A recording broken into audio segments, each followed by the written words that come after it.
Warning, the following video contains strong language which may be offensive to some viewers and or inappropriate for children. The content within this video is intended for mature audiences only. WLFE DB Radio is on Spotify with all its great shows like Across the Pond, Inside the Drag Closet, Step into the Paranormal, Just Cindy, Where's My Sage, Unfiltered Talks with Bryce, Metal Mayhem ROC, Paratalk Radio, Real Talk with Dom, and more. So download the Spotify app today to stay connected to all your WLFE DB Radio shows.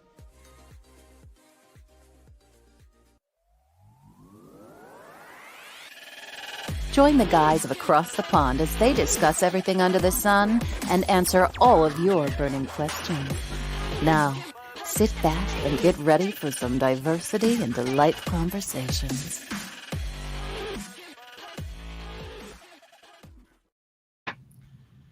Hello, everyone, and welcome to Across the Pond, the interactive podcast where friends, both near and far, gather to discuss everything under the sun, answer all your burning questions.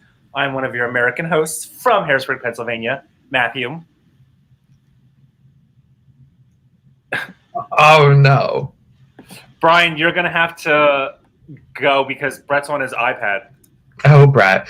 Well, hey, guys. If you've been following our show, you know that I'm your second American host from Bucks County, Pennsylvania, reporting live.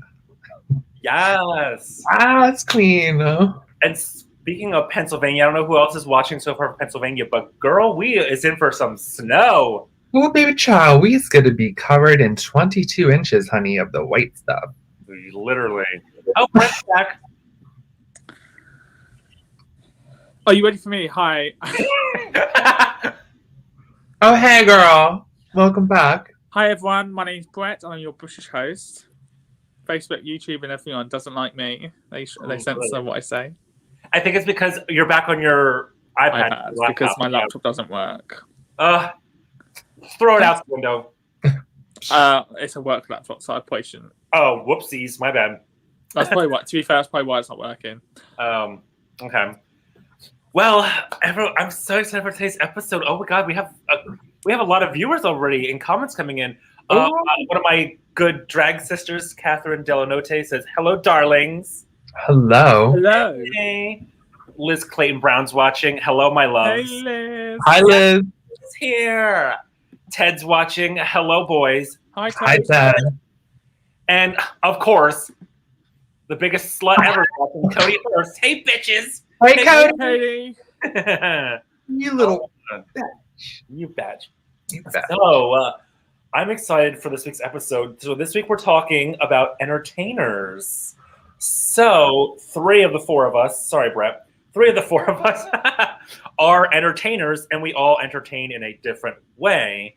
So I thought the best way to, choosing a guest would be to have a guest who, like I just said, does a different form of entertaining than both Brian and I, which you'll learn what we all do in a minute. So I worked on this girl's podcast. It's called Sam We Are. If you don't already watch it or listen to it, you should. You can find it on Facebook, on Spotify, wherever you want to watch or listen to podcasts, you can find them.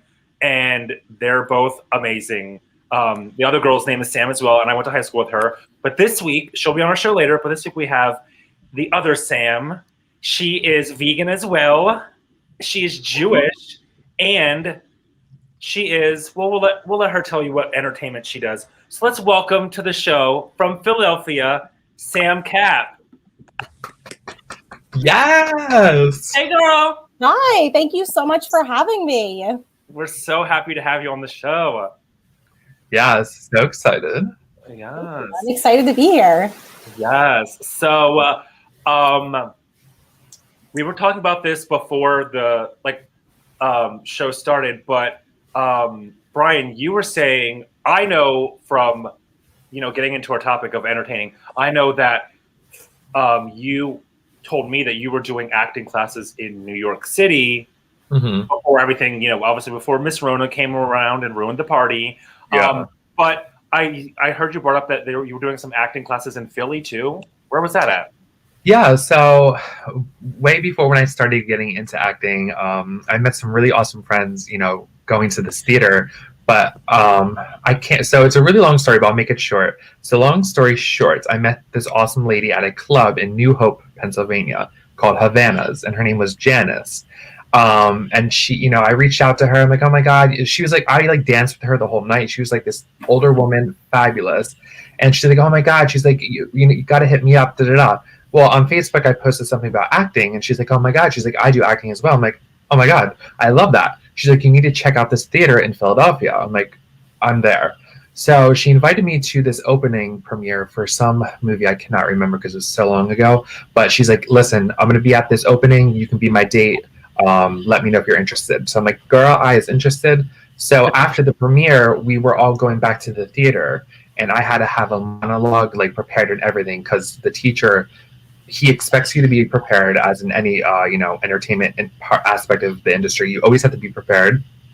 So I prepared a monologue, and I was so nervous because this was like my big like audition to like get into a class, and it was a beginner's class, but he wanted you to perform a monologue just to see how like good you were, like what your range was. So I went to the opening and loved it. The late Janice was awesome, so she took me to the theater. It was called the Walking Fish Theater. It's closed now, but it was on Girard Ave in Philly, which Sam, that's where you're kind of in that area. And it was the coolest little theater ever. It was a great group of people. The instructor's name was Kenneth McGregor. He was in Star Wars. I believe he worked with Tom Cruise and a few others. So it was such a great thing, and that was where my start was. Learned a lot. After that, I did some. I would explore Philly, like Sam, I was telling you earlier. We go to Logo Pez, which is like a Mexican restaurant, best drinks ever, amazing food, which is in Fishtown, in part of Philly. And then I went to New York City to pursue that right before COVID, of course, and. It's where Anne Hathaway had her start at the Barrow Group Theater in New York City. And that was by far the best experience of my entire, like, doing acting classes. Going to New York City is, like, such an amazing adventure. I'm jumping all over the place. But, I had my start in Philly. So awesome. New York was where I wanted to take my career and just, get it into the industry up there. But then coronavirus happened, and she was like, girl, bye. You was sitting down, honey. We're taking your tour. Yeah. So it sucked, but meeting people in those environments is like so awesome. Like Matthew, you do drag, and Sam, you're gonna tell us what you do, but like, and then Brett, you just break toilets.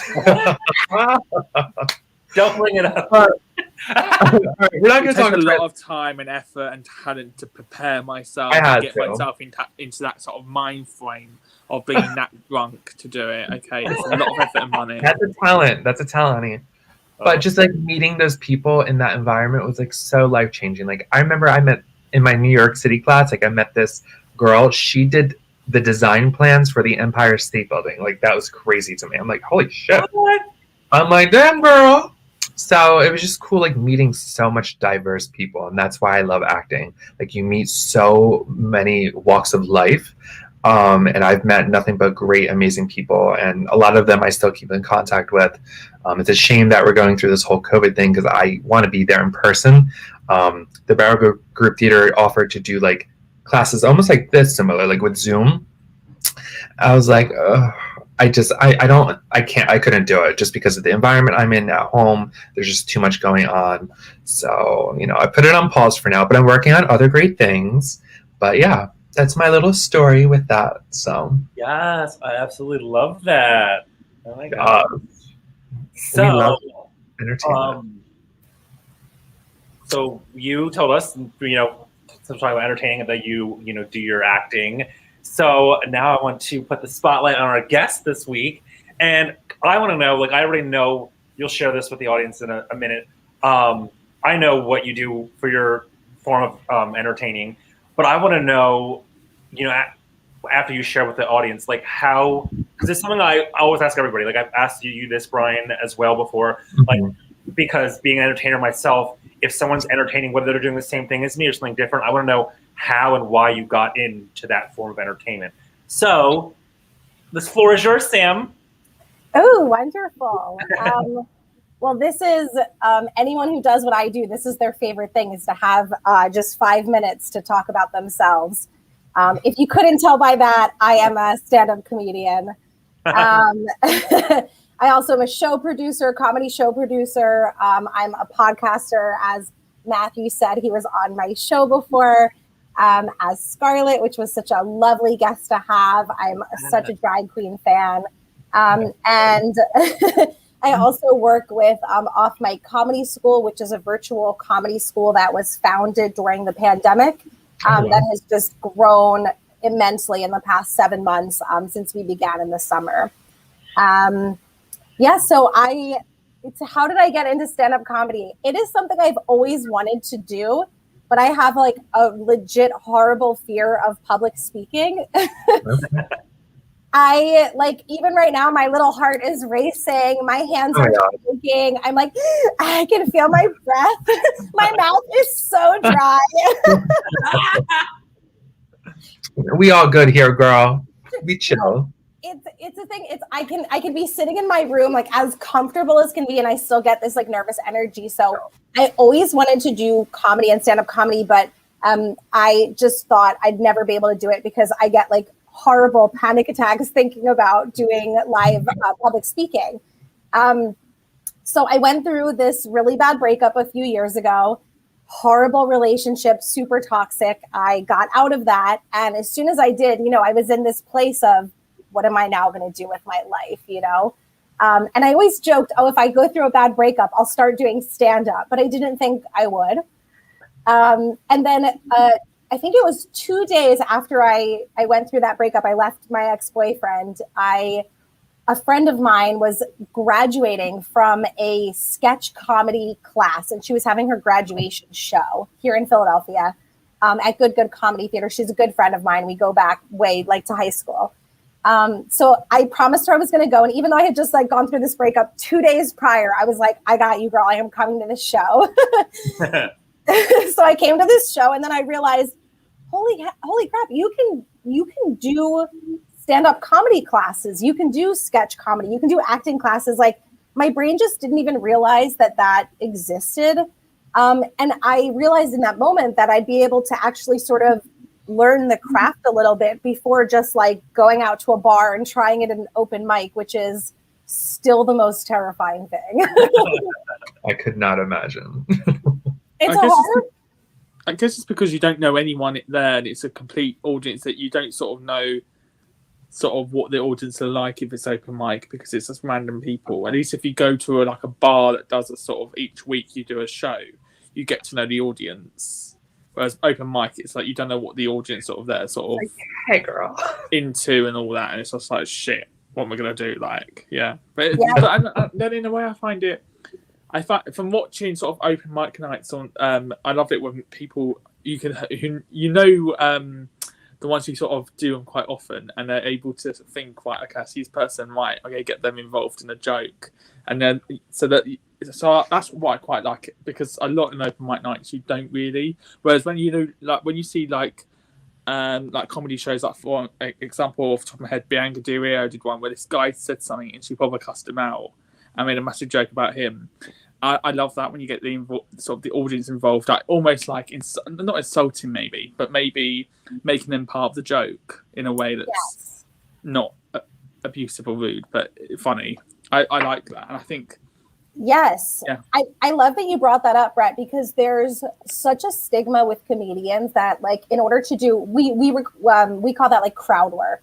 And so in order to do crowd work, people think that you have to belittle the audience and do this sort of old school mentality of taking down the audience. I think you mentioned Bianca Del Rio. You have such a beautiful accent, and I feel like I have just horrible hearing my whole life. I think that's what you said, unless I misheard it and just put that into my mind because that's what I wanted to hear. But Bianca Del Rio, it's so funny. Whenever I started comedy, people would always say, "Oh, who are your comedian idols? Who do you look up to? Who do you want to be like?" And I honestly would just be like, Bianca Del Rio and Bob the Drag Queen. Yes. Like those are my favorite comedians. Like Katya, like they're so good. They're I love such. it. Yeah, they really are some of my. I've seen them, perform their like hour-long stand-ups. Both of them twice. They were so good. Here in Philly, I love going to see like any live drag or any comedy that I can. And they really are some of my idols. And so, she is like very good at taking down anyone, but most people are not Bianca Del Rio, obviously. And so, most of us can't really take people down in that sort of right way. And so, yeah, there's this stigma that in order to do crowd work, you have to like be rude to the audience and yell at them and take them down. And I just I don't subscribe to that mentality at all. A lot of new comedians are like not into that. We call it like punching up versus punching down, right? So you can like punch down and be mean to people and belittle people or, make fun of a marginalized group that's also punching down.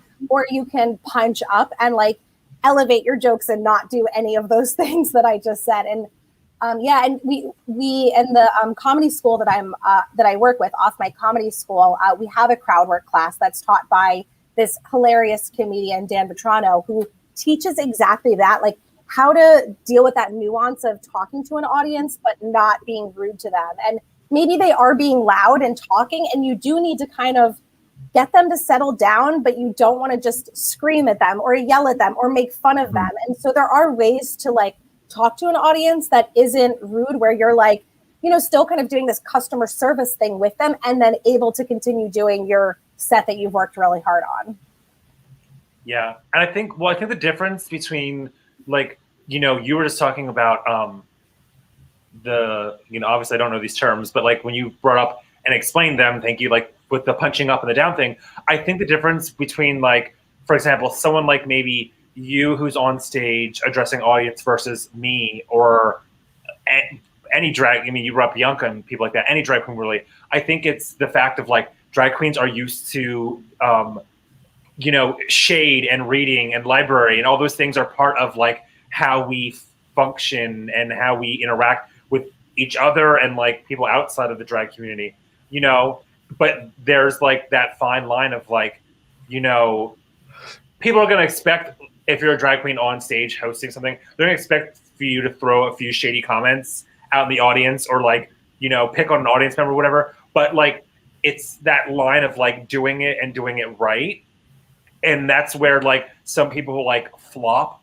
And I feel like that's kind of like this, both drag and like non-drag people on stage. I feel like that's where people flop because they automatically are like, because I've seen it before, I've been to drag shows, whether I was in the show performing or they're just as a crowd member.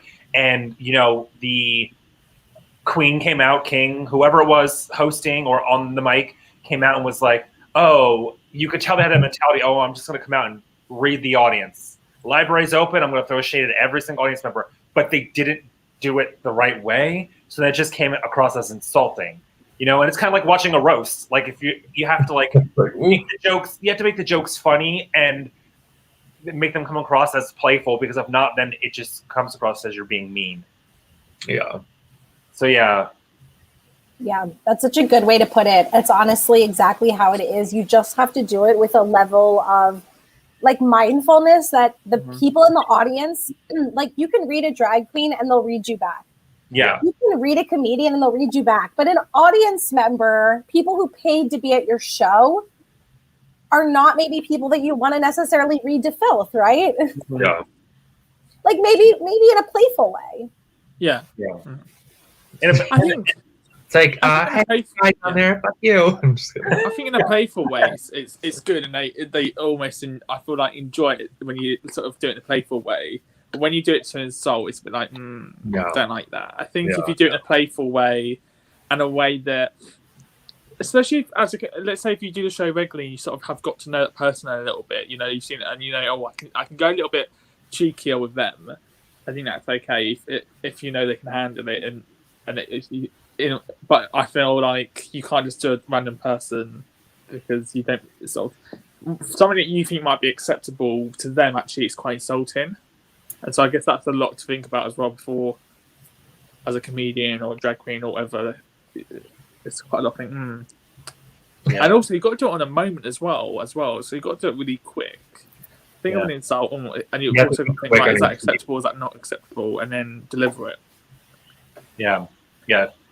in a couple of seconds. It's Like you gotta clap back. Like I saw Amy Schumer in Philly. I love her. And she was pregnant when she, you know, went on stage. I was like, oh, and she was like joking about her like pregnancy and like her husband and everything. And like some of the audience members were like doing something, and she called them out, like because they would get up and have to leave. So whenever someone would get up to leave, and she's like, "Where the fuck are you going? Was I that bad?" Like she would like joke, like playfully joke, and Yeah. it's executed so good to where it's funny. So I always think, you know, depending on the comedian, they always I think they all have their own style, but it's always good to like do it in a playful manner. If you're just calling somebody out like "fuck you," "get the fuck out," like that's like whoa, like it makes the person that's attending your show feel awkward. It's like, okay, girl, like bye, like you know, you don't want to be called out. But to play joke, like playfully joke, I think that's funny. I love it. But I feel that's also how you lose an audience as an outsider, because I'm not a comedian, you know. I can be shady, I can be sassy, but that's about it. I don't really do jokes very often, or very well. Brett's I feel like, dry bitch. I'm just yeah, my kidding. life is just the only joke that I can do that's good. My life is a joke. I feel like, so if you do it in a way that's actually not like quite insulting, that's how you can just lose an audience and people just won't come and see your shows. But I feel that if you do it in a way that's maybe shady but funny and not insulting, obviously, then I feel like that's how you build up sort of a fan base, and you know, actually you get more sort of, I don't know what I'm trying to say. Actually, I don't know if it makes even sense. There's a way to do it, you know. There's a way. I mean, it's really hard, and listen, everyone's different. So you could say something and someone's going to get offended. We all know this. I mean, you know, and you could say something. Times. Yeah, exactly. I mean, you could say something offensive, everyone will get offended. But I mean, you could say something really kind of generic, and you know, someone might get offended or take a different offense to whatever you're saying. And I feel like there's so many people that say stuff that is their opinion on something. For example, an opinion on a situation, and that some people may think that's quite controversial, quite sort of insulting. But no, maybe not insulting, but maybe more controversial. For example, I don't know if you probably do know this woman because she's horrible. A lot of people think she's horrible. Katie Hopkins. She does the stuff like she's like a British. I don't even know how to describe her. Yeah, she's a British person that's done quite a lot of stuff. She's very much a fan of Trump. Oh. So she said quite a lot of controversial stuff over the years. Like she doesn't like people, for example, who call their kids stuff like Apple or Brooklyn or London or Paris.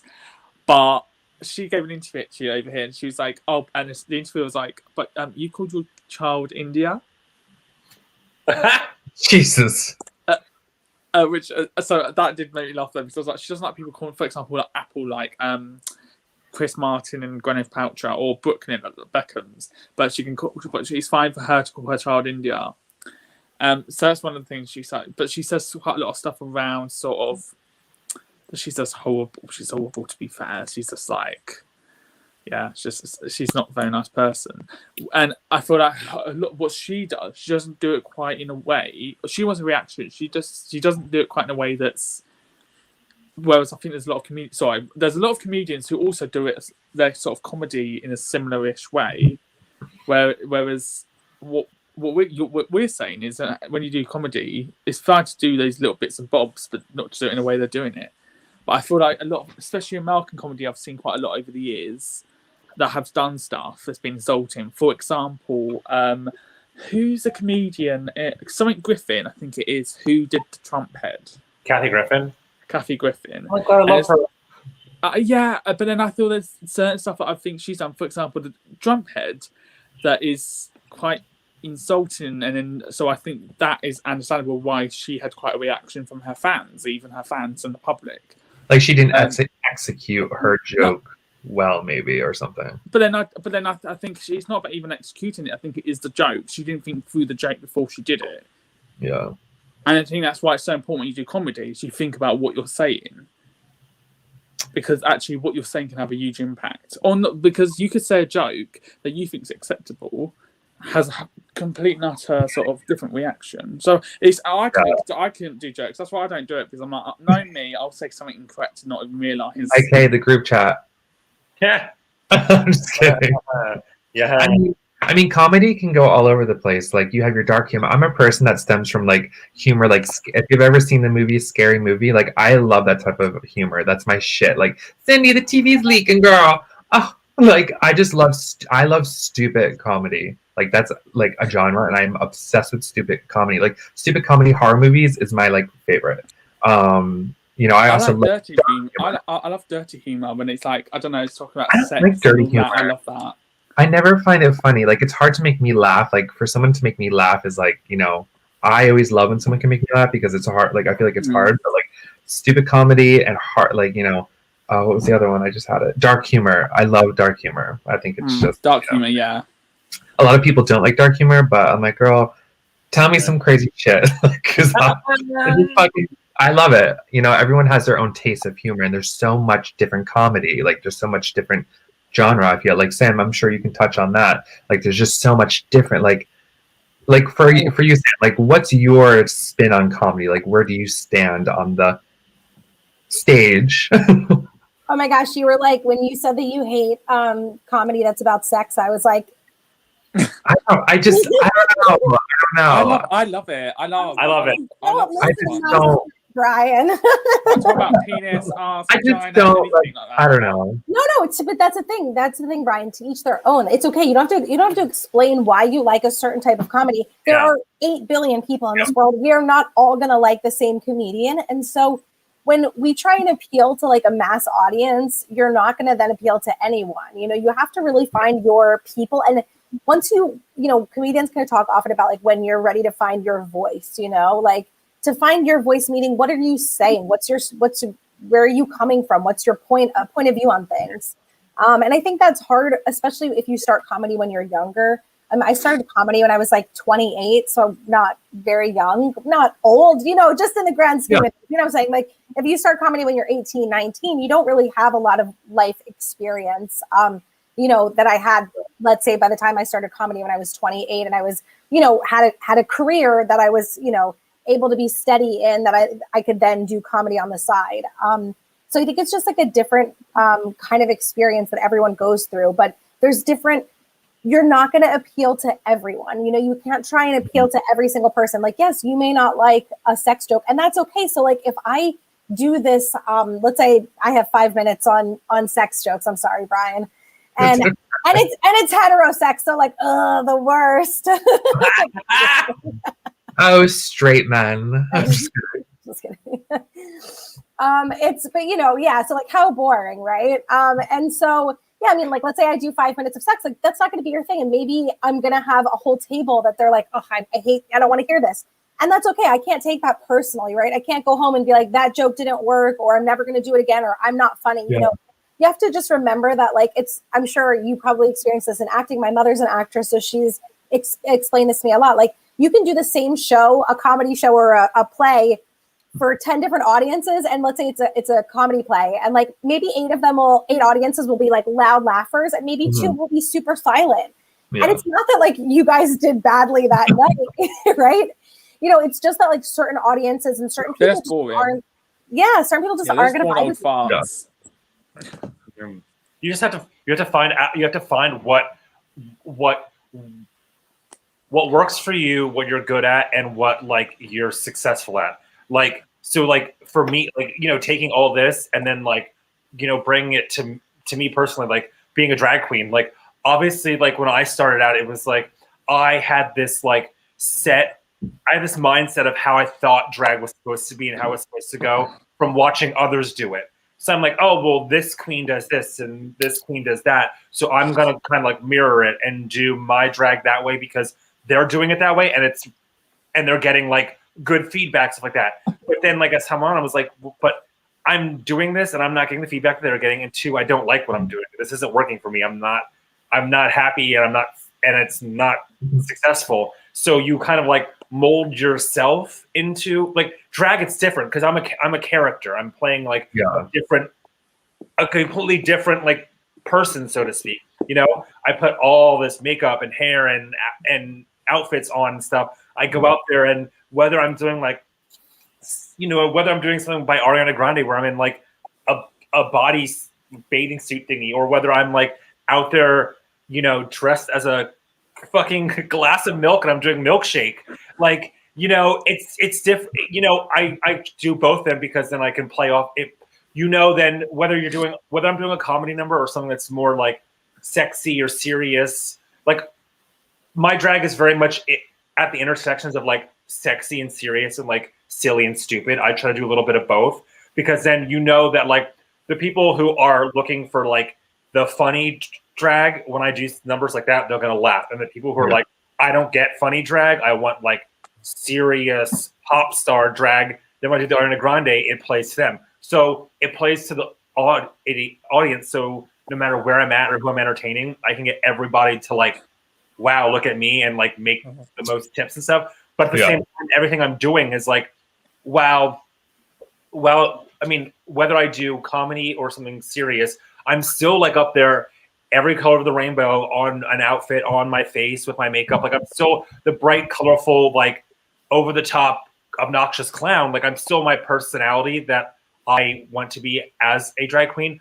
but I'm doing performances for the audience. So it's like, it works for both parties. We're both getting something out of it. We're both happy, and like it's successful for me. So you kind of almost have to like play to your audience. And then like what you were saying, Sam, like sometimes you're gonna go to a show, and no matter what you do or what you say, there's gonna be one and you can't please everybody. Like you said, there's always gonna be one person in the audience that's like, that was fucking awful. You know, they're gonna not like it, but you can't go into a show, no matter what type of entertainer you are, with the mindset that I'm going to make everybody like me, because it's never going to happen.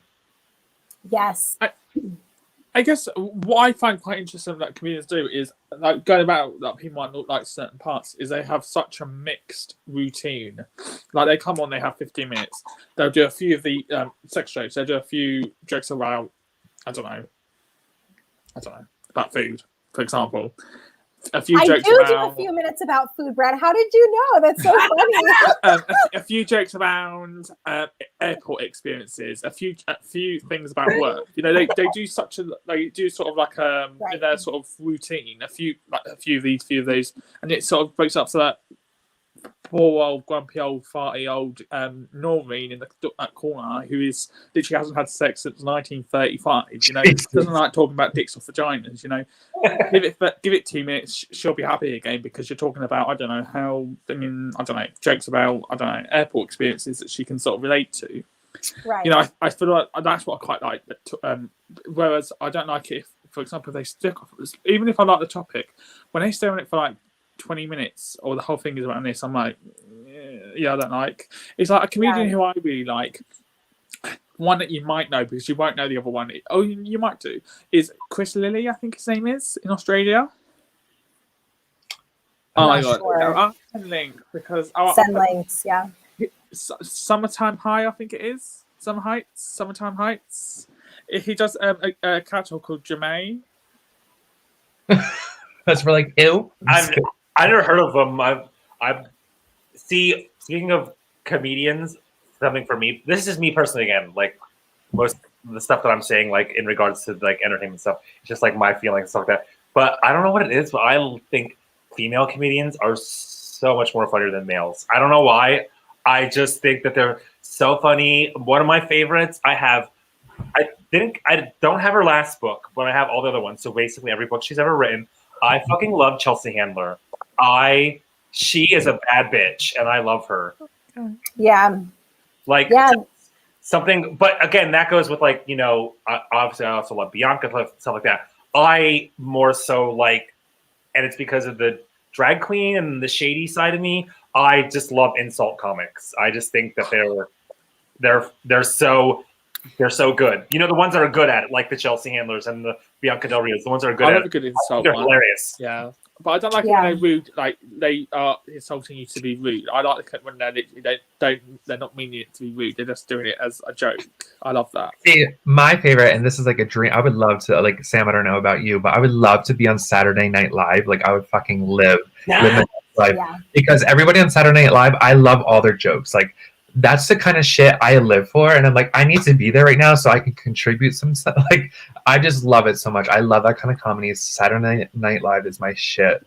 Amy Poehler, that's her name, right? Amy Poehler. Yeah. I fucking love her. She is a crazy bitch. Like, she's so random, and same like Melissa McCarthy. Like, she's kind of like, she's humorous just in her roles as an actress.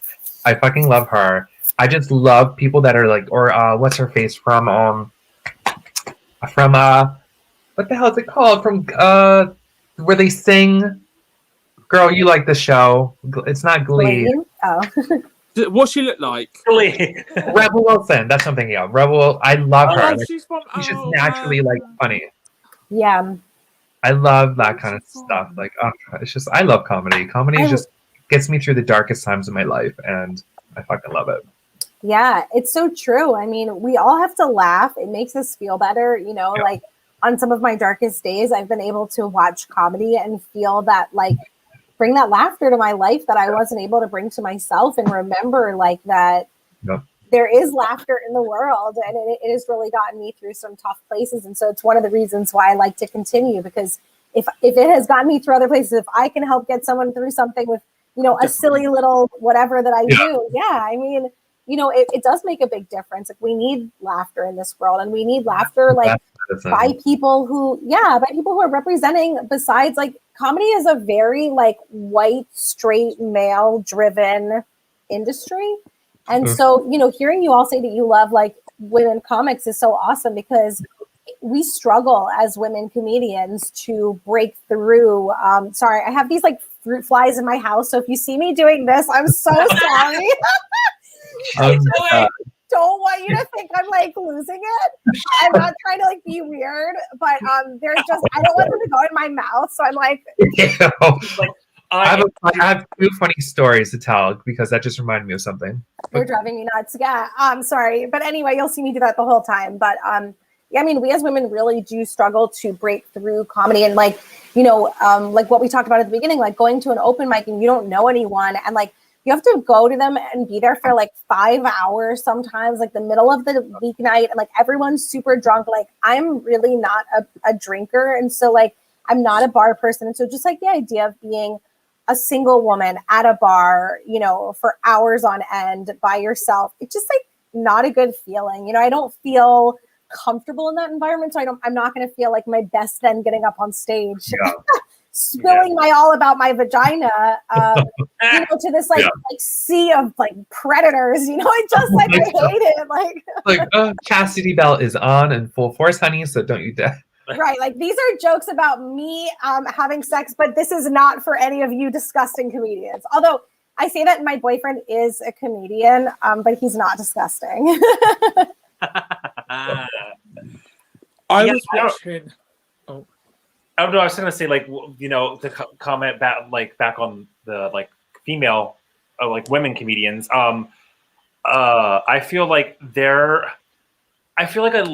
like them more than male comedians. I feel like most male comedians, well, I don't know, all the ones that Jeremy does watch a lot of like male comedians, so sometimes I'll see things that he's watching, and I just feel like most of them are obviously white and straight, so then they just talk about things that white straight men talk about, and like, ugh, that world is not for me. I don't like, if Jeremy's watching a comedian special where the guy's talking about like sports, like making sports or cars, I'm like, I'm leaving the house till this is over, because to me, to him, it's funny. You know, my brothers are both straight as well. Like, so when I see them watching things, to them it's funny because they can relate. But for someone like me, like, if you're going to talk about sports or cars like that, to me, like, girl, you might as well. I'll learn Chinese faster because I have no idea what you're saying. It doesn't make any sense to me. Right. It's not who I am. So I think that's why I relate to like female comics more, because they do sex jokes, and something about like a woman talking about her, you know, breasts and her Pikachu makes me laugh. I don't know why. But Did you say Pikachu? Yeah. it's like so gross. You're like, I don't want to say vagina, but I'll call it a Pikachu. Like that's where I draw the line. You know? Yeah. I went to the cinema. This is probably about like summer 2014, so a long time ago. And I was watching. I can't remember what I was going to actually watch, but you know how they show the previews before a film starts. So there's this one film which is called Pride. It's set in the 80s, and it's about how LGBT people helped the coal miners in Wales, which is like a small part of like UK, and it's brilliant. And so you know have you seen Harry Potter? No, So you know there was that horrible teacher who in the pink. What the hell's her name? She got rid of Dumbledore to become head teacher. Umbridge. So she stars in it. And some of the one-liners, I was the only person in this whole cinema laughing my head off at this. And it's just like one scene, and they're driving along, and they're in like a proper like a minibus, and it says, "Funded by the gay,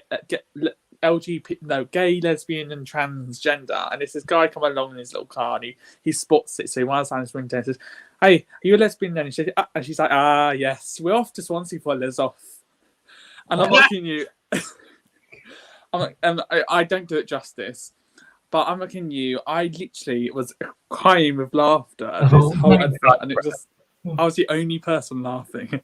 And I had tears coming down my face. I was so embarrassed afterwards, thinking, "Oh God, I was the only person laughing."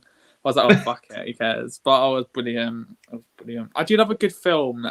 I love a good comedy. Yes. I love a good horror comedy. That's my favorite. Like literally just joke. It can be like a more like a I don't know, like a sort of a silly comedy as well. They don't. I quite like where like literally like I'm just trying to sort of explain it. Like Scary Me. Is it Scary Me? What's the one with which was ridiculous? It might not be Scary Me, but what's the one where literally it had like Kim Kardashian in it and she ended up getting squashed by some ball thing? Oh, is that the Meet the Spartas where Brittany falls down the well? I think so. Like 2008. I think it's Spartans or something. Meet the Spartans or Spartacus or some shit. I never saw it. Yeah, and it was awful, but it's brilliant at the same time. Yeah, it's like the worst comedy, but it's like hilarious. That's how Scary Movie is. Like that dumb, like that. It's just stupid. Like it's so stupid that you laugh at it because it's that stupid. Yeah. It was a disaster movie. Oh yeah. I know what you're talking about. I saw that. It was awful, horrendous, like awful film, but it was bloody good film at the same time. Yeah. I remember. I freaking like I love like integrating personal experience with comedy. Like I remember my friend Megan took me to this stand-up comedy show at the Sands Casino in Bethlehem, and they have at the end of the show they asked the audience, "Does anybody want to come up and share a funny story?" I almost did, but I didn't, so I want to share it real quick here. I think, girl, you know what I'm about to talk about. When I worked for Uber and Lyft. Oh God, I love the stories. Sam, I worked for Uber and Lyft like a while ago, and I had these couple. I picked them up in Lansdale, and they're going down to Philly. Well, I'll make the story short, so we're not here all day.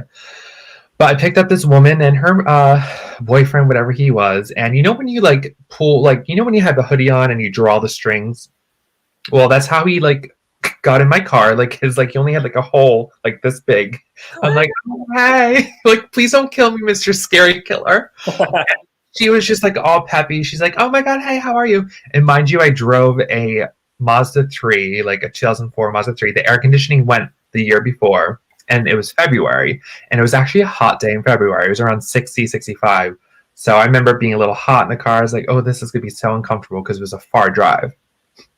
Well, they had 2 stops. First stop was Walmart.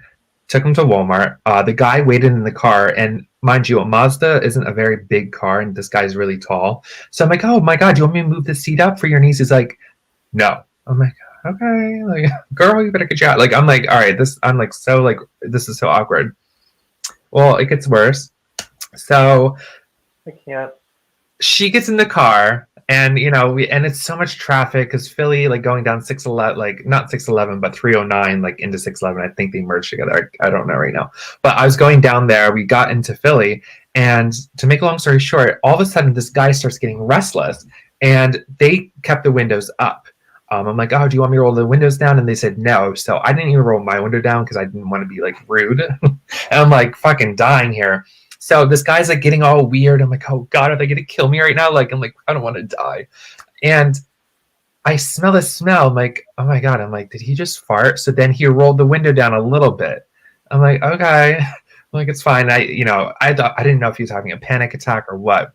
And the girl, they were whispering to each other. I'm like, oh Christ, they're gonna kill me. Like, I'm gonna die in broad daylight in Philadelphia. Well, the GPS was like, in 2 minutes, your destination will be on the left. Literally, when it was like 1,000 feet away from their house, like they jumped out of the car. I was just like, whoa. So I stopped the car, right? They jumped out, and I was just like, I'm like, okay. So on the app, I'm like ending the trip and everything, and all of a sudden, like I like smell this smell. So I'm like, why do I still smell his fart? And I'm like, I literally look, like I'm in the driver's seat. I'm like, what the, like literally it looked like Taco Bell exploded all the fuck over my car. There was shit on the window, there was shit on the roof, there was shit on the fucking, all embedded. I had cloth seats, mind you, honey. Fucking shit in the seat, in the door panels, shit was everywhere. And I was so traumatized. I was shook. I'm like, someone just fucking shit in my car. Like, wait. It was shit and not, it was actual poo. It was like diarrhea shit everywhere. So I literally didn't know what to do. I called Lyft. I'm like, I can't remember if it was Lyft or Uber. I think it was Lyft. And I'm like, hey. And I was pissed off at this point. I'm like, I'm fucking pissed off. Like, someone just shit in my car in cloth seats. I can't drive anymore for the rest of the day. So I called Lyft or whoever it was, and I'm like, hey, someone just shit in my car. And the gentleman was like, sir, someone just defecated in your vehicle. I'm like, yes. What do I do? It was like the worst scenario ever. He's like, oh my God. He's like, I've worked here for a few years and I've never heard of that. I'm like, well, I'm sure, of course, me, like having someone shit in your car, like no big deal. Like I assume people vomit from like drunk, but like shitting in someone's car, at least like it was the most, I wanted to share that story with like, the crowd, but I'm like, I can't, it's like funny, but like ridiculous. Like, I'm just like, only that would happen to me. Like, I'm just like, I cannot. So yeah. Someone shit in my car. They ran out of the car really quick. Oh, because they jumped out of the car. Like, literally, like in 1,000 feet, your destination will be on the left. So and so in Philadelphia, because you know how the GPS reads your address. And they jumped the fuck out of the car. I'm like, holy shit! I'm like, so I stopped the car. They jumped and they were just like walking super fast. So I stopped the car. I put it in park. I'm like, all right, let me finish this up on the app. And I'm like, why does this still smell as farts? I'm like, oh God. So I look in the back seat. I'm like, what the fuck is all over my car right now? And I'm like, oh my God, he's shit. I was, well, girl. So bad. I was just like, I fucking can't. On that note, we're going to continue this discussion, but let's take a commercial break real quick. So can I just say, I wasn't the one that turned the conversation into shit this week. It was quiet. So it's your week next week, Matthew. Well, we need to take a commercial break. We'll be right back, everybody. WLFE-DB.com, where you can find vodcast shows, podcasts, and more, like Where's My Sage, Inside the Drag Closet, Across the Pond, Paratalk Radio, Just Cindy, and more. So go check out WLFE-DB.com, where talk radio is a whole lot better. Our shows are your shows, and that there makes for a great talk radio.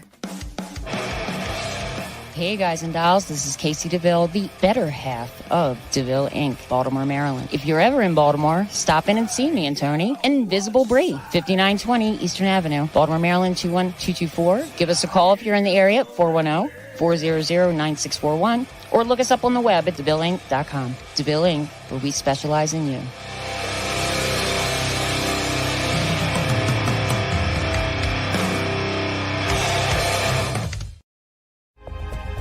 Ted Van Son Jr. is a seasoned investigator and well-versed in the ways of paranormal investigation. He is now ready to share his ideas and unique approach with all of you. Flashlight, recorder, and comfortable shoes. Hit the ground running as you follow this easy step-by-step guide to a fun and thorough paranormal investigation, perfect for first-time and lightly seasoned investigators. Think outside the paranormal box. Learn all about the technology and techniques used back in the early days of paranormal investigation. You can find these valuable resources online at Goodreads, Barnes & Noble, Walmart, and Amazon. Get yours today.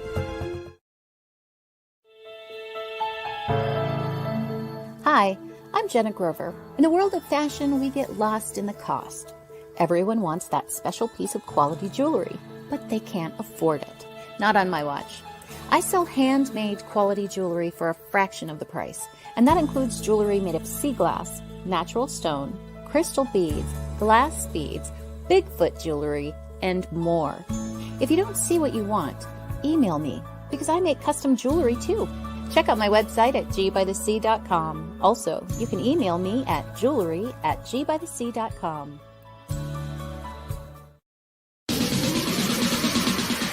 You're listening to WLFE DB Radio. Now, back to our program. Hello, everyone, and welcome back to the show. Oh, how did we get on the topic of poop again? I just can't. I literally remember you telling me that story, and I was like, wait a minute, what? Someone just literally pooped in your car? What? Like, I was like literally, so I didn't even know what to say. I'm like, I don't even know how to respond to this, because I'm like, no one's ever like, and like the fact that it wasn't just because I remember you took pictures and stuff and you showed me, and it was like, how did someone manage to like one poop in someone's car that don't even know, which is awful, and then have it get on the ceiling and the windows? Like, did you like start slinging it around like a monkey? Like, what? Girl, I think when he was like shaking stuff or like moving around, because he was wearing like a sweatsuit jacket, like, you know, that nylon like swishy sound when it like rubs together, it makes that like sound. Like, I don't know if I'm explaining that right, but he was wearing like a tracksuit kind of outfit, and I think when he was moving around, I think he was trying to hold his fucking cheeks for the life, honey, and it just fucking exploded, girl. Like, I don't think he could wait anymore. And I'm like, if I was in that scenario, I'm like, girl, I would be like, can you pull the car over? Because I'm about to shit myself. Like, I would poop on the sidewalk or some shit. Like, stop at a gas car. And then just bounce and not say a fucking word. Like, their account got banned. Like, they were fucking, and they were charged a $500 cleaning fee. Like, they were. What? Yes, girl. Yeah. Lyft came through. I'm pretty sure it was Lyft, so I'm just to reference them. So I'm pretty sure they came through. They gave me $500. They charged it to him. He was responsible, but I don't know if he ever paid that off, but he was screwed. I was so pissed off. That's so crazy. Well, I just want to say we have the right Sam on this episode, because if we had the other Sam on, she would not want to talk about poop. That's so true. The other Sam, and I do like to bring up poop, like on my podcast, I'm always the one bringing up the poop. And so I appreciate that you all have the same thing going on where one of you is bringing up the poop. It's me and Sam, my podcast co-host, Sam Dub, she likes to say, like, I don't poop. I don't want to talk about this. Like, she just denies it. She's in denial. She is in denial. I remember that. I remember watching the episode that when you brought up poop, and I was laughing. Like, obviously, for people who know me, know like that I work in healthcare, and then like for those who don't know, like more specifically, I'm a nursing assistant. So I mean, I've now I do a lot of home care stuff because with my drag career, it's easier to like basically I pick what days and hours I want to work, so it works good with my drag schedule. But like I've been in nursing homes and assisted living with like old people and stuff like that, and then you're like, helping them with going to the bathroom, and if they shit themselves or something, you're cleaning up. So like I'm used to it, so it doesn't bother me at all. Like I can literally like go, like for example, when I worked like the nursing home, I could literally go into someone's room who just like shit themselves and had it all over their legs and clean them up and then go right to lunch and eat my lunch. Like for me, I have no issue with that because I've been in healthcare for 10 years now. So it's like, to me, nothing. Yeah, you're used to it. Yeah. But like, so I was like watching that when you guys were talking about it. I'm like, oh, here we go. Sam Dub thinks she's one of those girls. I don't poop. Women don't poop. I'm like, girl, bye. Right? I mean, it's just so funny. She and I are so different, right? Like, I'm a stand-up comedian, so of course I talk about poop. Like, she was a professional model, so of course she does not talk about poop. Like, we are just like giving you all the spectrums of women here. Like, Yeah, it's very funny. And I guess I do like talking about poop. Like, I don't know. I guess I don't like talking about that sort of explosive set. Like, that stresses me out. I get like anxious about that because like, oh my God, I've worked in like so many like retail customer service environments. Like, I never want that to happen to me. And I just feel so bad for you. Like, I'm a bit of an empath, and so like my body just like hurts for you, Brian. I just feel horrible. Well, I don't own the car anymore. The car was fucking torched in a fire. No, I'm just kidding. It was meant to have been torched. I really hope you did burn it. The car was traded the fucking, and I got a lemon when I traded it in. So I don't know what the fuck that was all about, but that's for a different story. But yeah, I don't have that car anymore. Ugh, that was just a horrible experience. Yeah, that stressed me out. I was thinking about having like a few like seeds during our 2-minute break, and then I was like, nah, I don't have the stomach for this anymore. Oh my God, I'm sorry. During my hunger, like next time I get hungry, I just want to call you and have you tell me that story again. Like, hey, girl. Yeah, like late at night after I've already had like 3 square meals, 3 square snacks, you know. That's what I need to stop. I need to call Brian real quick because I'm binging the hell out of my shit right now. Midnight, tell me that story again. It's going to be my new bedtime story. I'll put on a recording. Like, all right, once upon a time. Oh, Brian, it'll be an audiobook. Yeah, I'm just going to. Brian, you could literally just like make that like you said, like an audio and have it be a book, and then like. You could get famous, like, oh, girl, you look so slim. What's your secret? Oh, Brian's poop story. every time I'm feeling hungry, I just listen to Brian's story about the poop incident from Lyft, and I don't eat. I'm cured. It's like, girl, you want to not for a day, you want to eat for like only once a week. Listen to Brian's podcast about someone shitting in his car, honey. You'll be cured for days. I'm one poop story away from my goal weight. Yes. Rat, are you alive? Can you? Why can't you see me? We can hear you, but we can't see you. We're censoring you again. Oh, how weird. Oh, maybe. Let me see. No, okay. Oh, so Sam, Brett always has some kind of sort of technical difficulties. Oh well, a minute ago, you literally all went blank, so I don't know if that happened to you. Anyway, let me tell. Can I tell my funny story? Yeah. Of course. Okay. So this is my new attractive face. You can't see me. I'm not attractive. My face is so ugly. It broke the camera, literally. I love that. So I was on the London Underground, going from my mum's apartment to my apartment, my old apartment. And so I was about maybe 2/3 of the journey. And I was like, oh, I need to use the loo when I get off. And there's this toilet, a little station that I get off at. And so I was like, oh, I really need to loo. So I got off at the train station. The loo was locked. So I went to the women's loo, locked. So I was like, okay, I can walk to McDonald's, which is probably like a 15-minute walk. And about 30 seconds walk from McDonald's. I was like, yeah, I ain't going to make it to McDonald's. So I had to find an alleyway to squat and go. Anyway, so I did that. Got to McDonald's, and I ended up flooding McDonald's. You flooded McDonald's? So I ended up having explosive everywhere, flooding it, and then I went downstairs, and then as I came downstairs, there was a drip, and they were like, "What's that?" And they were like, and I was just standing there like, "What the fuck is going on?" And that comments later, that someone came down from upstairs saying, "Oh my god, some fucking cunts blocked the men's toilet. There's shit everywhere. There's water everywhere, and it's dripping through the ceiling." Oh my god, Brett! And this was instant. I was like, "Shit!" So there must have been some sort of leak already, but obviously I've made it worse. And it was awful. That water was everywhere. Literally the whole thing. Literally. So I've never walked out of there so bad. But then when I walked out, I realised. I had short jeans on, like 3/4 lengths to just below my knee, and I realised I had shit down the back of my leg. Ow! So I couldn't even Uber to my apartment. I couldn't even get the bus to my apartment. I had to walk crossing the road when people were coming up, so I avoided people. And then I realised I left my key at my mum's, so I had to get my neighbour to let me in. And they let me in, and they came downstairs, opened the door, and I literally had to scurry past them. And then when I got to my room, I had to shower. And I was thinking, oh my god. So my neighbour now knows I shit myself. It was so embarrassing. You and toilets? I cannot with you and toilets. Yeah, Brett, when you come to visit us in Pennsylvania, I'm buying a fucking like Porta potty. cabin. I'm just gonna carve out a tree stump in the backyard, and that's where we're gonna shit. You're not pooping in my house, breaking I will my literally toilet. walk and I'll be like your dog. I'll squat and shit in your garden. Well, there you go. Fine. I'll find a nice tree to piss up.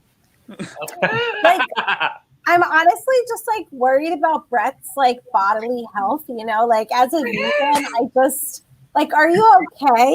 Do you want to talk about My it? Have best you been to a experience. doctor recently? What did you eat that day? Like, I have so many questions. So I ate that day was my mum's dinner, and I think that's what caused it. But what Sorry, made it worse Mum. was I went to my mum's cooking. So I went Sorry, to Bali in 2019, and I had a cocktail, and for 8 days straight afterwards, I had the shits for 8 days. Whoa. Ice. I 'Cause lost Ameri- 2.5 stone in 8 days. people from like the UK and like America cannot drink the ice or water or anything in Bali. Why? Oh my Oh, goodness. it got to the point where I was on the beach and I had to run into the sea because I was shitting myself on the beach. Oh my God, Brett! That's it. You're not coming to America. We ain't dealing with that shit situation. It got to the point. It was horrendous. I would be in a bar, and the best way I can describe it from my female friends, it was like having it was like having male period cramps, because I was describing it when I was having it to this girl, and she was like, "That is literally how I feel when I'm on my period with the cramps," because it was literally, she was like, "It's almost like you're having period cramps, but it's not period cramps clearly." Yeah, because I suck don't it have up, periods." Brett. Oh, I was in a bar, okay? I don't know why you moan. I was in a bar in so much pain, wanting to cry, but I was still drinking and dancing, but I was almost like... Still drinking and dancing. We do that every day too, Brett. Half the world does that every day. God. Or 1/4 Yeah. of their lives, whatever. So if you want to... My body diet is the diet for if you want to lose weight quick. Okay, wait. I just have so many questions still. So, like, Brett, were you in Bali, and then did that have to do with the time that you shit yourself at McDonald's? Like, was that all the No, same? so London... or did that just mess up your belly forever? But London McDonald's was 2015. So basically, I just had dinner at my mum's, and my mum's a shit cook. She tries her best, but she's shit. My mom's a shit cook. My mom, basically, like she can't go on MasterChef or anything. Like Gordon Ramsay would put bread against her head and would say, "What are you?" and she'll be an idiot sandwich. So yeah, that was that experience. And then I had to chuck away £80 jeans, which is like $120 pair of jeans. I only wore twice because I'd shit them, and I was like, I can't wear them again. I was devastated. Wow. And then Bali was because I had the cocktail, and then it was, oh my God, it was horrendous. Oh, literally, me and my friend both had it, and he didn't have it as bad as me. Like, I had it to the point where I still carried on with my holiday. I still went my water raft and everything. I was canoeing. I was going under waterfalls with my arse. When I needed the loo, honey, you needed to let me in the loo. I was going to squat in that bar or in that cafe and shit on the floor. Like, there was one time when I was in this cafe in a place called Ubud, which is on the island of Bali, and it got to the point where I had to push the queue to go to the cafe loo, and someone was like, "Whoa!" I was like, "I need a shit. You're not stopping me. I need a shit now." I went in there, came out 25 minutes. So, learning from the story, Brett's not a bottom, and don't let him use your toilet. No, don't let me. Also, don't let me drink cocktails on holiday. Brett, you're not coming to America now. Canceled. We're not letting you into. Yeah. You can't come to Pennsylvania. Sorry. There was actually a job I was thinking to go for. That's in Washington. Yes, girl. We's blocking the border on your shit ass. Yeah. Oh my gosh. That is so ridiculous. I'm just. But no, I'm going to Australia instead. I'm going to Australia in 10 months and 24 hours. Yes. If I get one more damn telemarketer call me, I'm gonna go off and try and join the game so I get my camera back. Okay. Well, in the meantime, there's some comments and stuff coming through. So we have Nicole is watching. Hello. Hey, baby girl. Kate's watching. Hi, loves. Hi, BB. Hello, Kate. Liz Clayton Brown says, "Hi, Sam. Welcome." Hi, Lizzie. I'm just kidding. Let me add him back to the stream. Yes, Yes, there's your face. Word. Oh, hey, Brett. You're back. So my face, so I had a facelift and some work done, and now the camera likes my face. It's fixed itself. Yes, Queen. Let's see who else is like. Madam D's watching. She says, "Hey, love bug." Hey. Hello, Madam D. I'll be reaching out to her. We're gonna have her as a guest at some point. Yes. Oh, yes. Chanel Fletcher is watching. She says, "Love you all. Great seeing your beautiful faces. In and out of drag, you're stunning." Oh, thank you. Oh, love that for you, girl. Yes. Oh, here you go. Liz says, "I'm so completely awkward when I meet and speak to new people." Me too. As a boy, though, when I'm in drag, though, I like go like my friends know. I don't think I ever did this to you, Brian, but like some of my like friends, because like for example, like doing a drag show, especially if it's one where I'm like emceeing or like I'm talking about the mic. I'm not just you know, any kind of show really. First of all, like any kind of drag show I do, like usually depending on where it is, you know, you get like people buying you drinks, you get free drinks because you're an entertainer or whatever. So then, you know, I'm already like very like in drag, very like outgoing because I'm like, well, I'm here to perform like for all these people, like so I can't be shy or whatever. And then like throw in some alcohol into the mix and you're on the mic or whatever. But like I've been to shows before where like, you know, for example, at a gay club and my friends are there and they're like, oh my God, that guy, like one of my guy friends is like, oh my God, that guy over there at the bar, he's so hot. I want to talk to him, but like I don't know. And I'm like, hey, my friend thinks you're hot. I'm like, and I just like call them and they're like, oh my God, I can't believe you did that. And I'm like, I don't have any shame. Like, if you think they're hot and you want to talk to them, then just do it. What's the worst going to happen? They say no. Okay, so move on.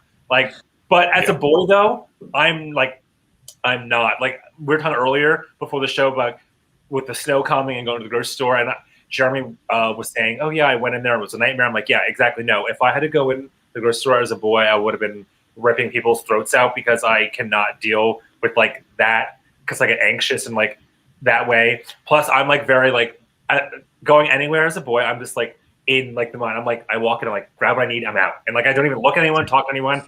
I'm just very. It's so weird. The complete opposite. It's like I'm this like I don't want to say shy, but I'm like this very like closed off, like resting bitch face when I'm out of drag, and don't talk to me or approach me. But in drag, I'm like, I want to talk to everybody. Let's get pictures. I look amazing. Like so, it's really weird. Yeah, you look like shit. I look amazing though. Let's get a picture. Yes. Okay. I'm the same. When I can't go up to people in clubs. Like I find I'm socially awkward in those. Like when I find I love it. I'm with my friends. Snapchat. We went in a bar in London, and I said to my friend, "Oh, he's hot." So my friend invited him and his friends over to our table in this bar, and he took us for a spin in his sports car, and he was hot. Like, ooh. Thanks, Tom. He like hunk. He was gorgeous. I was like, oh my God. Wait, I remember this, Brett. Because I saw it on Snapchat, Brett, and I'm like, oh my God, that guy's really hot. Who is that? It's a Maserati he had, and we were driving around in like the posh part of London, and I was like, by the end, I was like, oh, it's like stroking his arm. I was like, oh my God. I was just like, oh my God. I literally like, I was like, oh my God, I'm in love. When it comes to guys, I'm super shy. I'm like, girl, I don't want to fucking talk to anybody. But like meeting people, I'll just be like, hey, girl, what's the tea? But when like, he knows them, he's like a slag. He's like, yay. When it comes to men, I'm so awkward. I'm like, all right, I'm not gonna say a word. And Matthew's like, oh my God, guy, because I like tell Matthew when we're out, I'm like, oh, that guy's so hot. And then like, I'm like, don't you fucking say a word. He's like, hey, baby child, come over here. I'd be like, all right, I'm out. Like, I just get so awkward. But like, you know. Yeah, whereas I feel like that is partly, I feel like, because of technology. Technology makes it so easy to meet people. Whereas I feel like people, from my experience, for me especially, I'm just socially awkward because of it. I'm not so used to being able to meet people online and having so much like people just like never reply or like block or whatever.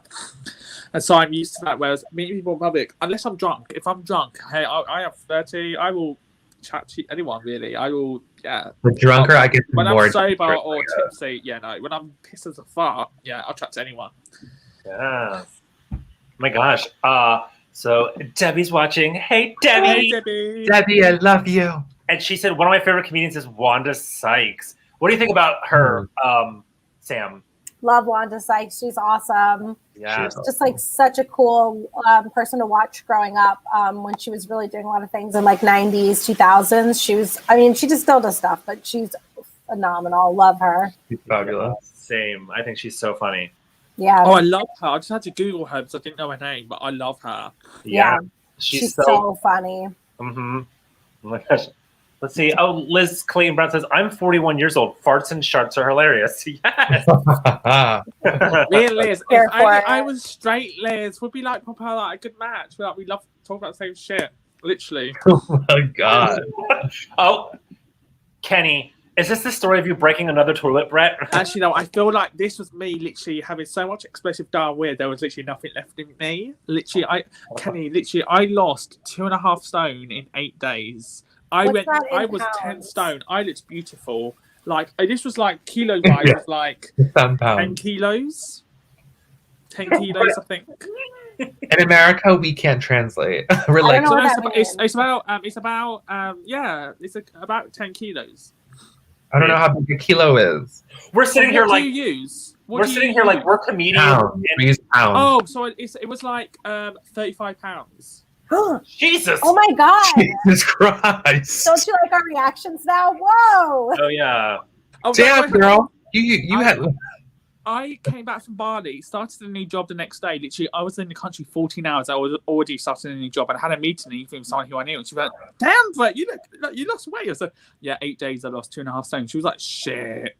That's But a lot of weight. Literally, That's not 2.5 good. stone. I was so sick. It's like a guy that lost 100 pounds. I weigh 20 now. Like, damn, are you alive, honey?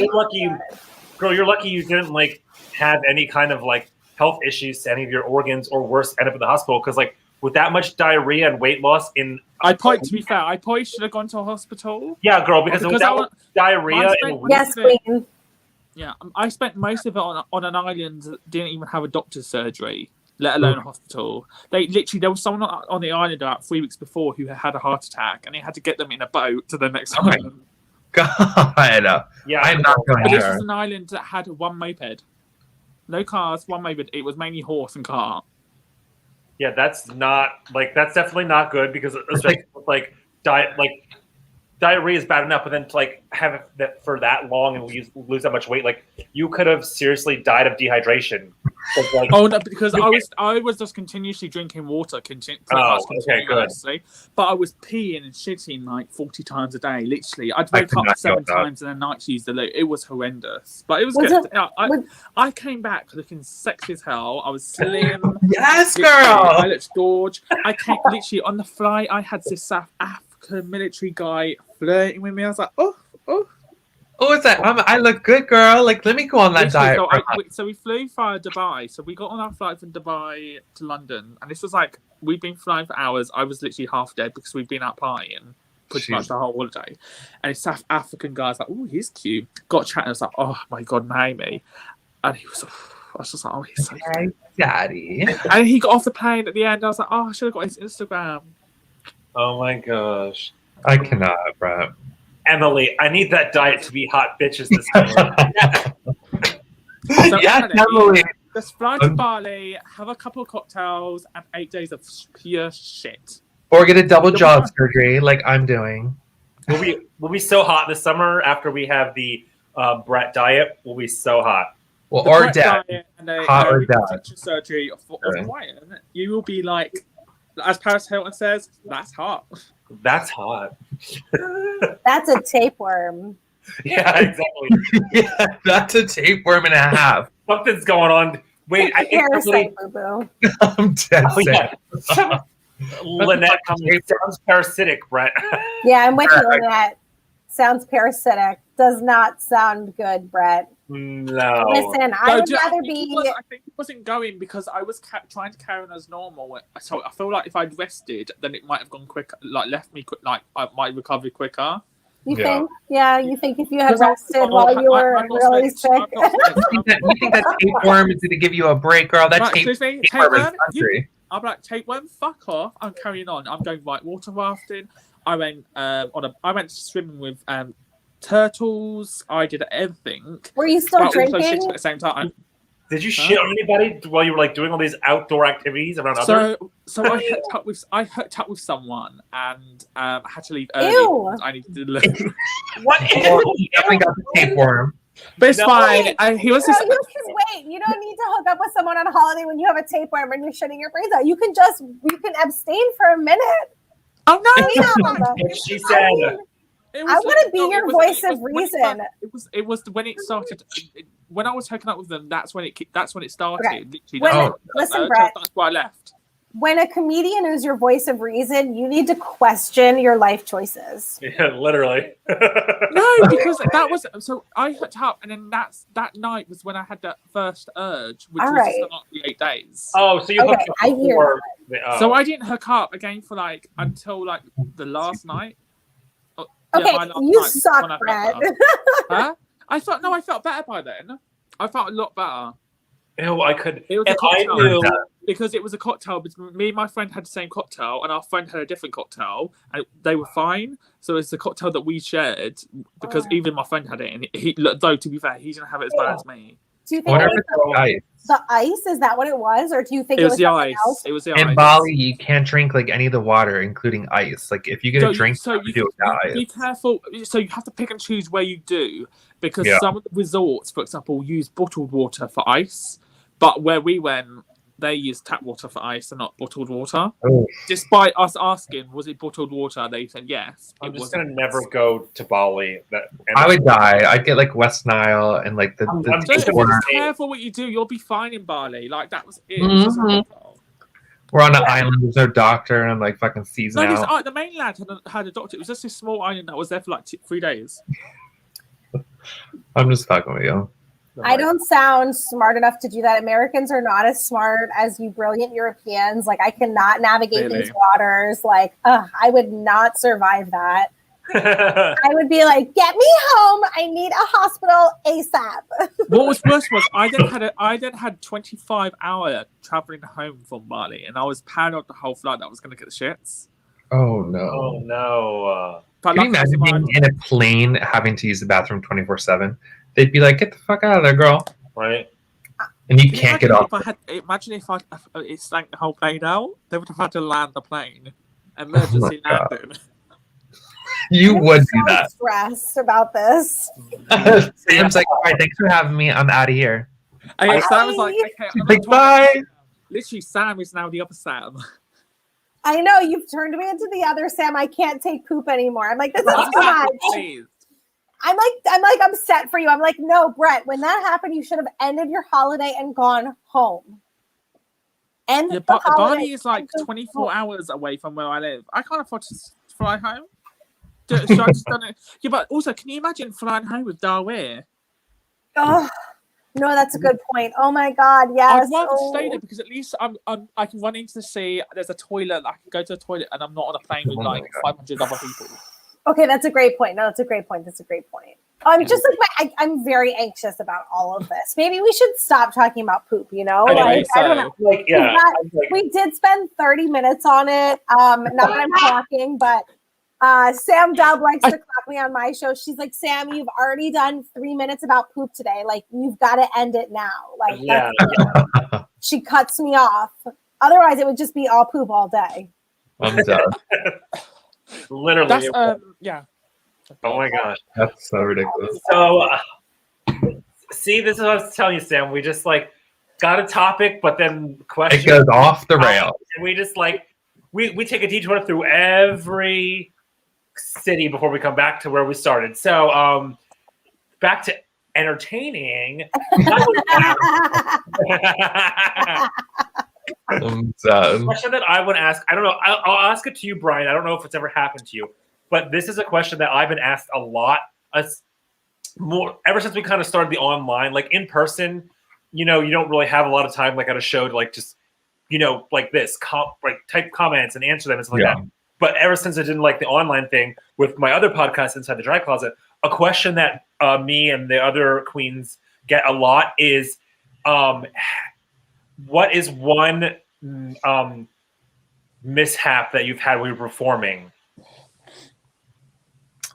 So I don't know if that will apply to you or not, Brian. Not saying that in a mean way. I'm just saying I don't know if it would. No. It does. I mean, everybody has a mess up. I'm trying to think. I guess the most common one for me would be forgetting my lines. So in that case, you have to improv, and I'm really good at improving. Improving is my fucking favorite. I love improv, even improv comedy, like improv everything I live for. So when you're in that position, you're like, oh, fuck, I don't know my words, or, you just forget. But then eventually you do get back on track because you're like, you have to work off to your other character, your other scene partner, and they help you. It just comes back to you, and you're like, oh, finally I'm back on track. But there's always that moment, you're like, forgetting words is so scary because you don't know how much you forget sometimes. And luckily, hopefully, if you work well with your scene partner, you'll remember and get back on track.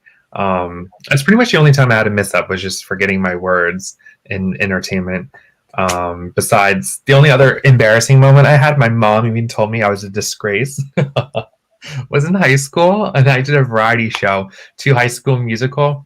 We're all in this together. I was Zac Efron, and I was like, oh my God, I can totally sing this. And I remember them putting me on loud. Like, I had the microphone and I'm fucking performing in front of everybody. I'm like pretending to lip sync. I'm like, oh, do I really have to sing this? So I was just like devastated, and I didn't know the words or the dance. So that was embarrassing. My mom's like, you're never doing that again. That was a disgrace. Let's go. I was so scarred. She hated it. And yeah, so I mean, that was high school. But other than that, I think the biggest is just forgetting your line, or forgetting your mark. Because in acting, the stages are marked, so you always have to hit your mark at the right time.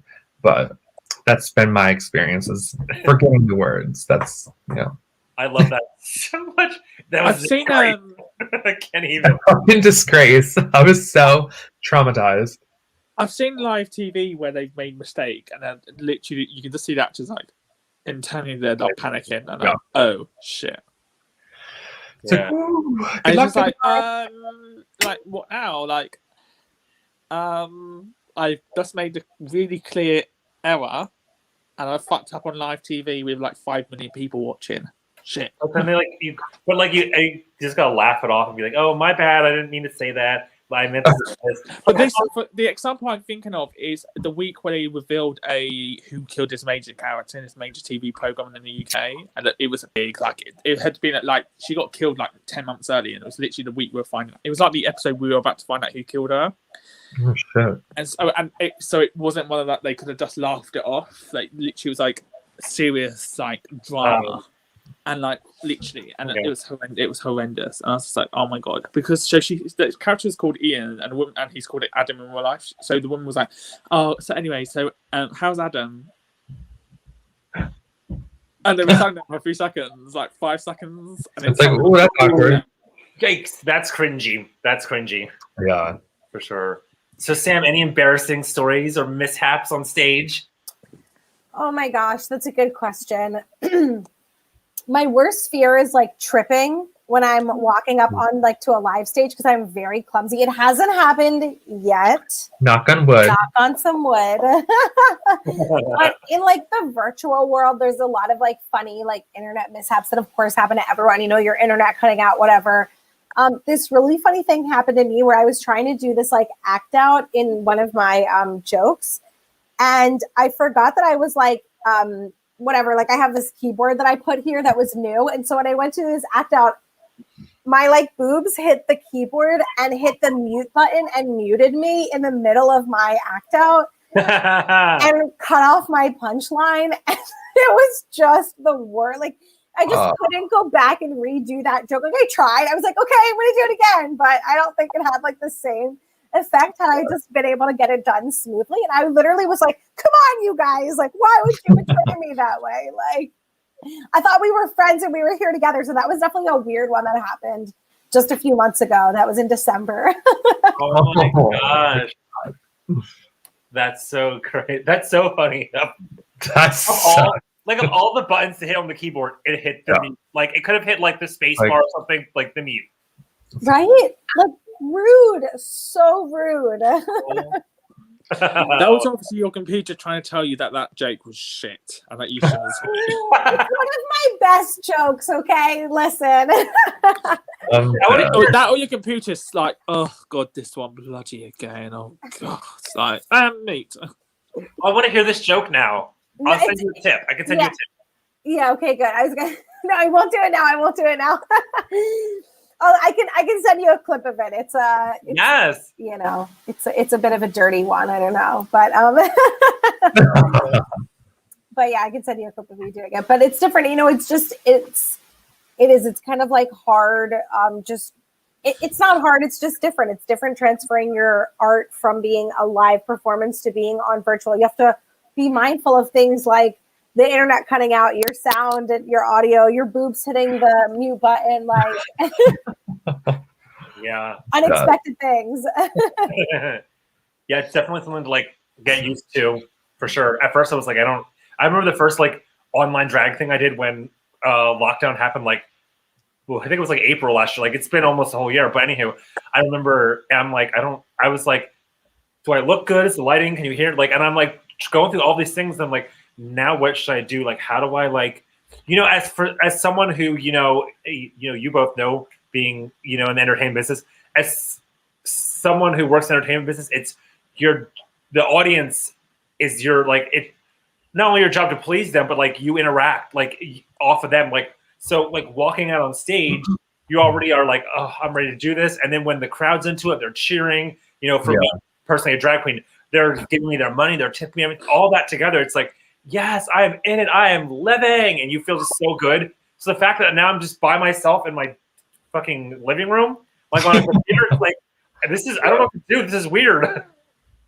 It's like, you don't know how to get hyped up. Yeah. Yes. It's so hard not getting hyped up. Like, I try to be in my room and I'm like blasting music and I'm like dancing around and I'm like trying to give myself that energy. But that in-person energy and that nervousness, even like that just all builds up the adrenaline that you feel to then put on your big performance. And it's different. It's hard to feel that excitement when you're just sort of like in your bedroom at home.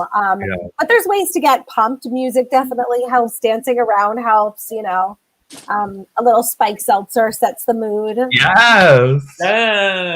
Love that. Sure. Alcohol with a little touch always adds, flair. Yeah, exactly. But yeah, it's definitely different. And, we just have to shift and we have to be able to adapt, because if you can't adapt to it, then you're not going to be able to continue doing your work and your craft. And you'll just have to, take a pause for a whole year now. You can't do that. Yeah. You got to keep working, creating. Yeah, for sure. Agreed. Well, we're coming to the end of our show. So I want to first go through and, give everyone out there who is going to listen to this or watch this later, where you can kind of find and follow our show. So you can find us on Facebook at Across the Pond Officially, all one word, lowercase letters. You can find us on YouTube. I don't know if Liz is still watching, but I did use this link. I know she's saying she was having issues, but I used it and it worked for me. So we're on YouTube at https://rb.gy/IQZMSN. So follow us there too, please, because once we get to 100 subscribers, we can change it to youtube.com/acrossthepond, which is much easier to read. You can find us on Instagram at Across the Pond Official, all one word, lowercase letters. We're on Twitter at capital A, capital T, capital P, 0FFICIAL. And you can find us wherever you listen to your podcasts. We are Across the Pond Official. And if you'd like to email us with any ideas for topics in the future, any guests, or you want to be a guest, or anything else you have to say to us that you didn't get to on the show, you can email us at acrossthepond11@outlook.com. And lastly, if you'd like to listen to Sam Cap, she's fabulous, she's amazing, and the other half of her, my good friend Sam Dub, you can find them wherever you listen to podcasts and on Facebook. They are Sam We Are. Love that. Give them a listen to episode, was it 10 that I was on? I think 10, yeah. Yeah, episode 10 I was on as Scarlett, so that was a good episode. We got to talk about drag and high school and all kinds of whatever stuff. I forget, we talked about a bunch of stuff. But yeah, it was a good episode. So we'll go around the room. Sam, since you were a guest, you can go first. Any last, comments? Want to give words of advice? Whatever you want to say to the audience watching? Oh my gosh, thank you so much for having me. Thanks to everyone for watching and being such a lovely audience. This was a great space, and I appreciate the time being here. You all were fantastic. Yes. I'm not. Oh my God. What about you, Brett? The usual: stay safe, stay socially distanced, sanitize those hands, don't eat ice from dodgy places. And thank you, Sam, for being a guest. I loved having you on the show and talk all things comedy. It's been interesting, and also hearing about your sort of how you entertain as well, guys. Really good. Just have a good week, everyone. See you next week. Stay safe. Yeah. This girl. What do you have to say, Brian? Sam, you are fabulous. Thank you for coming on our show. Comedy is one of my favorite things. As being an entertainer, comedy is just like, it's just the it thing. So thank you for sharing. And for those of you watching, don't fucking flood toilets or break toilets or shit in people's cars. So, yeah. That's my version of advice for today. Yeah. Only if they're not yours. If they're not yours, yeah, it's fine. Yeah, exactly. So basically, Brian or Matthew's toilets, yeah, it's fine. Just do it to them. Listen, Brad, when you come to America, I'm just gonna fucking flush your ass down a toilet. And I'm say, gonna literally go on my at the airport. When I get to the airport, I'm gonna literally go and have ice. No, I can't. Ew, no. Oh my gosh. Anywho, well, so I just want to say thank you to Ted and WLFE DB Radio for having our show on your radio station. Obviously, thank you to Brett and Brian for doing this every week with me. So much fun. You guys are awesome hosts. Yeah. And Sam for being our guest this week. So much fun. Loved seeing you again and talking to you. And to everyone else out there, you know what's going to be weird when we get back to normal life? What are we going to say anymore? I always say, wash your hands, distance, be kind to one another, work together. We will get through this. Once we do, I don't know what I'm going to say anymore. Use protection. Remember to use protection. Use protection. All that. Yeah. But we will see you all next Sunday. Thank you all for watching, and goodbye, everyone. Bye. Thank you for joining the Boys of Across the Pond. Join them again next Sunday at 4 p.m. Eastern, 9 p.m. UK time.